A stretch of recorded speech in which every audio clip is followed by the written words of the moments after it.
I'm Katy Torney, and I'm listed as author of the book, but I had lots of help from my editor here, Susie. And I'm Susie Wilde, and we met over What Do Llamas Do?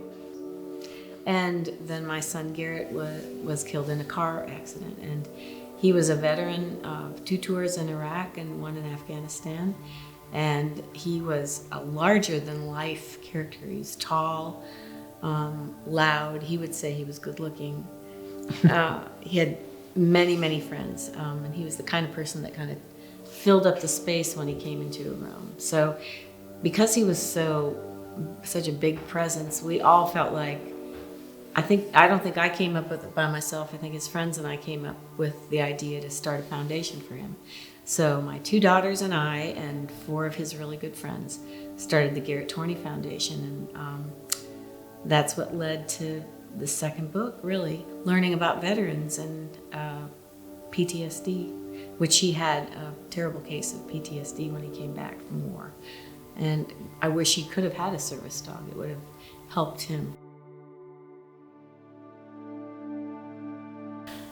The main character is Ella, I guess, the dog. And Boots is the name of the veteran. And he has that name because the book was written from a dog's perspective. And a dog sees you from your knee down, mostly. And the dog is really also a child. So a child wants to help their parents if they can. And so Ella the dog. And gets confused a lot. And gets confused. So Ella the dog is searching for a way to help Boots.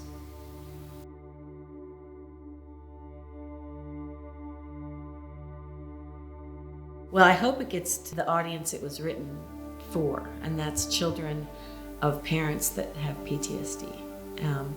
And as a jumping off place for them to start a dialogue of their own experiences. We tried to address the commonalities in veterans with PTSD, the anger, and the forgetfulness, and the flashbacks, and then highlight that with what Ella the dog, how she's trained to address those things. So it's a pretty good maybe place for parents to start and talk about their own specifics, I hope. It's a book about love and loyalty. Yeah, You know, because Ella is devoted to this human and suddenly does not understand who he is anymore. Before Boots went to war, he gave me lots of pat rubs and hugs. When he came home, he smelled the same, but he didn't act the same. I wanted my old friend back, but nothing I did made a difference. We started the foundation to honor him and to keep him his bigger-than-life self, and to do something that he would want us to do. He felt very strongly about being a Marine. It was one of the things he's most proudest of. He felt very strongly about his country. He loves his country and loves the freedom that it's offered him after seeing what he saw in Afghanistan and Iraq. PTSD and dogs were 2 of his strength and his weakness. So we combined that, and I looked everywhere for service organization that we could sponsor, but Saving Grace Canines is completely different than the other ones. They teach the veterans to be together. They've got each other as a group. The dogs are either adopted dogs, or if they come with a veteran, they're tested to see if they're safe and the right personality for it. So it's a very good fit for us.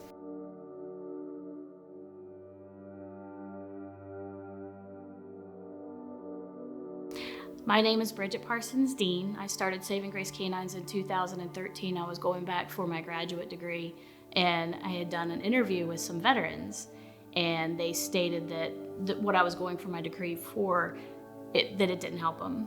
So I asked the veterans, what would help you? And they said, we need service dogs. As a civilian, I think everybody can relate to this. When you come home and your dog's all happy to see you, your heart races. You're like, oh my gosh, he's so happy to see me. This is on a completely different level. This is about 10 times level of what they do for their veteran. Not only are they happy to see their veteran come home, They also save their veteran. We've had several veterans that have come to me with stories basically saying that their dog has nudged the gun out of their hand while they were about to commit suicide. So what I have found is that they really do help. They wake them up from their nightmares.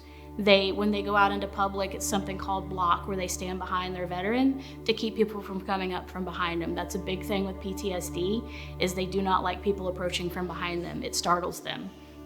They can also be taught to calm them down once they have a panic or an anxiety attack.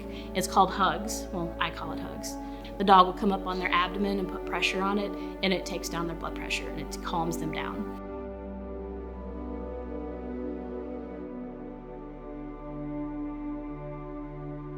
So this is the dog Ella, who was used as our Ella from here. She's a huge dog, a great huge white Pyrenees, and then that's the soldier that he was given that dog. My name's Michael Crawl. I served 8 years in the United States Marine Corps. I did 4 deployments, 2 being in Iraq, 1 being the Battle of Fallujah. He's been my rock. I mean, sometimes where I feel like I'm getting irritable or my anxiety's ramped up, he's been my comfort. I'm about to go on 3 years of sobriety also, and he's been a huge part of that too, along with the support of my friends and family here, Katy Torney Foundation, and at home. I have a new job now. It's the best job I ever had. I stay close when Boots is sad. I stand behind him watching when there are lots of people around. When I feel Boots getting nervous, I give him a hug.